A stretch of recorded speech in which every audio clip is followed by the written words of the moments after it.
En Espagne vient de se créer le réseau des écoles de la deuxième chance et j'en suis le coordinateur national. C'est une initiative nouvelle dont MEDENSE est à l'origine puisque la question a été pour la première fois posée lors d'un conseil d'orientation en début de l'année dernière, donc tout est allé très vite. Le réseau vient de se constituer avec 6 membres fondateurs de tout le territoire national. Les activités aujourd'hui principales sont autour de la mise en place d'un processus de labellisation de façon à bien définir quel est le modèle école de la deuxième chance en Espagne. Il est différent de celui des autres pays, il faut donc le caractériser.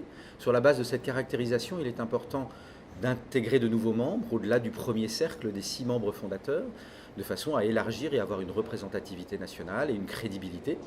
Alors nous étions fin janvier de cette année à Marseille avec toute la délégation des membres fondateurs du réseau et cette visite pour nous a été importante parce que c'était le moment où on a dû définir la gouvernance, les statuts de ce réseau espagnol. Donc c'est un moment quasiment historique qui a eu lieu à Marseille, même si l'Assemblée générale a ensuite lieu à Madrid comme il se doit.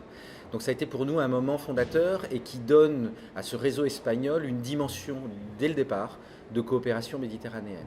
La réalité méditerranéenne est réellement la réalité espagnole. Puisqu'effectivement, beaucoup des jeunes des écoles de la deuxième chance en Espagne sont issus d'Espagne, de différents territoires, mais aussi du bassin méditerranéen, de la rive sud notamment, et pas uniquement.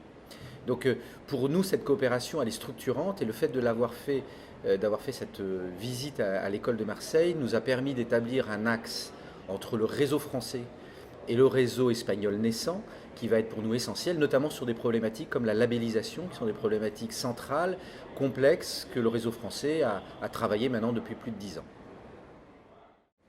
Alors ce genre d'événement, pour moi, est absolument essentiel, ne serait-ce que parce qu'il permet la rencontre d'acteurs de tout le bassin méditerranéen et une prise de conscience que les problématiques sont finalement assez similaires. Chaque pays a ses spécificités, je vais même dire chaque territoire a des spécificités, mais les problématiques sont absolument majeures et similaires.